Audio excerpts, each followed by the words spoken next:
വലിയ ഒരു ദുരന്ത കാലത്ത്, ഇപ്പോൾ കോവിഡ് കാലത്ത് കിറ്റ് നൽകി എന്നൊക്കെ പറയുന്നത് വാസ്തവത്തിൽ അത് വലിയ ഒരു വളരെ എന്താ പറയുക ഒരുപാട് ദൃശ്യതയുള്ള ഒരു വലിയ ഒരു കാര്യമാണ്. അപ്പോൾ അതിൻ്റേതായ അനുകൂല ഘടകമുണ്ട്. സമരങ്ങൾക്കെതിരായി സ്വീകരിച്ച നിലപാട്, ഇങ്ങനെ പല രീതിയിലുമുള്ള മോശമായ പ്രതിച്ഛായ ഉള്ളപ്പോൾ അതിനെയൊക്കെ അതിജീവിക്കണമെങ്കിൽ അതിന് കൃത്യമായൊരു പ്ലാനും പദ്ധതിയും ഒരു കമ്മ്യൂണിക്കേഷൻ സ്ട്രാറ്റജിയും ഉണ്ടായിരിക്കണം. അപ്പോൾ ഈ ആശയ തലത്തിൽ ഇടതുപക്ഷം പരാജയപ്പെട്ടിരിക്കുകയാണ്. ആ കാലത്തും അതിനെ മറികടക്കാനുള്ള ഒരു പ്ലാനും പദ്ധതിയും ഇല്ലെങ്കിൽ പിന്നെ നിങ്ങൾ മാധ്യമങ്ങളെ പഴിച്ചിട്ട് കാര്യമില്ല. അത്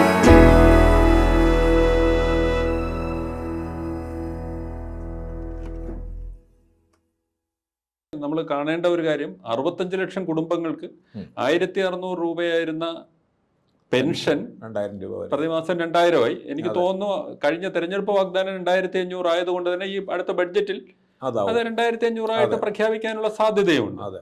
പിന്നെ അതിന് പുറമെയാണ് വീട്ടമ്മമാർക്ക് പെൻഷൻ നൽകുന്നു, ഈ പുതിയ ചെറുപ്പക്കാർക്ക് തൊഴിലില്ലായ്മ വേതനത്തിന് പകരം അവർക്ക് നൈപുണ്യ വികസനത്തിനായിട്ട് 1000 രൂപ നൽകുന്നു. അപ്പൊ അങ്ങനെയൊക്കെ ഉണ്ടായിട്ട് പോലും CPM തന്നെ അത് ഏറ്റു പറഞ്ഞിരിക്കുകയാണ്. അതുണ്ടാക്കിയിരിക്കുന്ന ഒരു അമിത വിശ്വാസമാണ് പരാജയപ്പെടുത്തിയത്. പക്ഷേ എനിക്ക് തോന്നുന്നത് അതൊക്കെ തീർച്ചയായിട്ടും ഒരു വലിയ ഒരു ദുരന്ത കാലത്ത്, ഇപ്പോൾ കോവിഡ് കാലത്ത് കിറ്റ് നൽകി എന്നൊക്കെ പറയുന്നത് വാസ്തവത്തിൽ അത് വലിയ ഒരു വളരെ എന്താ പറയുക ഒരുപാട് ദൃശ്യതയുള്ള ഒരു വലിയ ഒരു കാര്യമാണ്.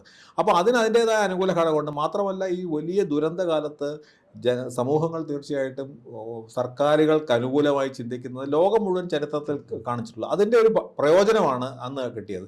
പക്ഷെ അതൊന്നും ഈ തെരഞ്ഞെടുപ്പിൽ ഈ പറഞ്ഞ പോലെ കുറച്ച് പെൻഷൻ തീർച്ചയായിട്ടും ചെറിയ കാര്യമല്ല. ഈ പെൻഷൻ വർദ്ധിപ്പിച്ച കാര്യമോ അല്ലെങ്കിൽ മറ്റ് സ്ത്രീകൾക്ക് ഇപ്പോൾ മറ്റ് സംസ്ഥാനങ്ങളിലൊക്കെ അതിനൊക്കെ വലിയ ഒരു സ്ത്രീകൾക്ക് വേണ്ടി കിട്ടിയതൊക്കെ നമുക്ക് നിതിൻ 10,000 രൂപ, അതെ, അദ്ദേഹത്തിൻ്റെ ഈ ബീഹാറിലൊക്കെ നമുക്ക് വളരെ കൃത്യമായി മനസ്സിലാക്കി. പക്ഷേ കേരളത്തിൽ കേരളത്തിൽ വലിയ അതിശക്തമായ അവകാശബോധമുണ്ട്, അത് നമുക്ക് അർഹിക്കുന്നതാണ് എന്ന് തോന്നുന്നു. 2, കഠിനമായി വിമർശിക്കുന്ന ഒരു മാധ്യമ ലോകമുണ്ട്. ആ മാധ്യമ ലോകത്തിൻ്റെ, അപ്പോൾ മാധ്യമങ്ങളാണ് തെറ്റിദ്ധരിപ്പിച്ചതെന്ന് പറയുന്നത് പക്ഷേ ഇടതുപക്ഷം പറയുന്നത്. പക്ഷേ മാധ്യമങ്ങൾ തെറ്റിദ്ധരിപ്പിക്കുന്നതിന് അപ്പുറത്ത് കമ്മ്യൂണിക്കേറ്റ് ചെയ്യാൻ കഴിയുന്ന ഒരു പ്രസ്ഥാനം ഇടതുപക്ഷമായിരുന്നു. ഇടതുപക്ഷത്തിനെ കേരളത്തിലെ മാധ്യമങ്ങൾ ഭൂരിപക്ഷവും എല്ലാ കാലത്തും എതിർത്തിട്ടുള്ളൂ. ആ എതിർപ്പിനെ അതിജീവിക്കുന്ന തരത്തിലുള്ള ജനങ്ങളുമായിട്ടൊരു ജനകീയ ബന്ധം ഉണ്ടായിരുന്നു. അവർക്കപ്പോൾ മാധ്യമങ്ങളുടെ ഏത് പ്രചരണത്തെയും മറികടക്കാൻ കഴിയുന്ന ഒരു ബന്ധമുണ്ടായിരുന്നു. ഇന്നിപ്പോൾ മാധ്യമങ്ങൾ എല്ലാ കാലത്തുമാണ്, ഇപ്പോൾ സ്വല്പം കൂടിയിട്ടുണ്ടാവും. പക്ഷേ അത് വേണ്ട പോലെ കമ്മ്യൂണിക്കേറ്റ് ചെയ്യാൻ ഞങ്ങൾക്ക് ഈ അതുപോലെ ഒരുപാട് മോശമായ അംശങ്ങൾ വേറെ കിടക്കുന്നു. പ്രതിച്ഛായ, ആഭ്യന്തര വകുപ്പിൻ്റെ പൂർണ്ണമായിട്ടുള്ള പരാജയങ്ങൾ, പോലീസിൻ്റെ വളരെ മോശമായ സംഗതി, പിന്നെ ഒരുപാട് പ്രശ്നങ്ങൾ. ഈ പ്രശ്നങ്ങൾ തൊട്ട് മുമ്പാണല്ലോ CPIയും വലിയ പ്രശ്നങ്ങളിലേക്ക് പോയി. ഒരുപാട് ഇവിടുത്തെ സമരങ്ങൾക്കെതിരായി സ്വീകരിച്ച നിലപാട്, ഇങ്ങനെ പല രീതിയിലുമുള്ള മോശമായ പ്രതിച്ഛായ ഉള്ളപ്പോൾ അതിനെയൊക്കെ അതിജീവിക്കണമെങ്കിൽ അതിന് കൃത്യമായൊരു പ്ലാനും പദ്ധതിയും ഒരു കമ്മ്യൂണിക്കേഷൻ സ്ട്രാറ്റജിയും ഉണ്ടായിരിക്കണം. അപ്പോൾ ഈ ആശയ തലത്തിൽ ഇടതുപക്ഷം പരാജയപ്പെട്ടിരിക്കുകയാണ്. ആ ആശയം എങ്ങനെയാണ് നമ്മൾ ഈ കാലത്ത് സോഷ്യൽ മീഡിയയുടെ കാലമാണ്, ലെഗസി മീഡിയയിൽ വലിയ ശത്രുത ഉണ്ട്.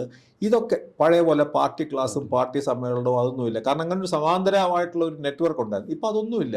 അപ്പോൾ ആ ഒരു പുതിയ കാലത്തിന് അനുയോജ്യമായിട്ടുള്ള ഒരു ആശയവിനിമയ സംവിധാനം എങ്ങനെയാണ് കണ്ടെത്തണം എന്നുള്ളത് കണ്ടുപിടിക്കാനുള്ള ഒരു ആശയ ദാരിദ്ര്യം ഇടതുപക്ഷ നേതൃത്വത്തിനുണ്ട്. അതിപ്പോൾ കൃത്യം അത് മാധ്യമങ്ങൾ എങ്ങനെയാണെന്ന് പറഞ്ഞാൽ മാധ്യമങ്ങൾ എല്ലാ കാലത്തും അതിനെ മറികടക്കാനുള്ള ഒരു പ്ലാനും പദ്ധതിയും ഇല്ലെങ്കിൽ പിന്നെ നിങ്ങൾ മാധ്യമങ്ങളെ പഴിച്ചിട്ട് കാര്യമില്ല. അതുകൊണ്ട് എനിക്ക് തോന്നുന്നത് ഇങ്ങനെയുള്ള ഈ പറഞ്ഞ പോലെ വെൽഫെയർ തീർച്ചയായിട്ടും അതൊക്കെ ആവശ്യമുള്ള കാര്യങ്ങളാണ്. പക്ഷെ അത് ഒരു തെരഞ്ഞെടുപ്പിൽ അനുകൂലമായ വോട്ടായിട്ട് മാറണം. കാരണം അതിനെ അതിജീവിക്കുന്ന തരത്തിലുള്ള മോശമായ പ്രതിച്ഛായ നിൽക്കുകയാണ്. അത് ശരിയായാലും തെറ്റായാലും എന്താ പറയുക ഒരു റിയലിസ്റ്റിക് ആയിട്ടുള്ള ആണോ ഇതെല്ലാം വെറുതെ മാധ്യമങ്ങൾ സൃഷ്ടിക്കുന്നതാണോ പ്രതിപക്ഷം സൃഷ്ടിക്കുന്നതാണോ എന്ന് അറിഞ്ഞുകൂടാ. പക്ഷേ ഇപ്പോൾ രാഹുൽ മാങ്കൂട്ടത്തിൻ്റെയൊക്കെ വലിയ പ്രശ്നങ്ങളൊന്നും ഒരു രീതിയിലും സഹായിച്ചില്ല ഇടതുപക്ഷത്തെ. കാരണം അതിനെ മറികടക്കുന്ന തരത്തിലുള്ള വലിയ പ്രചാരണം തീർച്ചയായിട്ടും ഇടതുപക്ഷം കണ്ടെത്തിയിട്ടുണ്ട്. അത് വലിയ പ്രചാരണം ഉണ്ടായി, സ്വർണ്ണ ശബരിമലയിലെ പ്രശ്നം ഇതെല്ലാമായിട്ട്. പക്ഷേ അതിനെയൊക്കെ മറികടക്കാൻ കഴിയുന്നില്ലെങ്കിൽ പിന്നെ നിങ്ങൾ രാഷ്ട്രീയമായിട്ട് എങ്ങനെ മുന്നോട്ട് പോകും?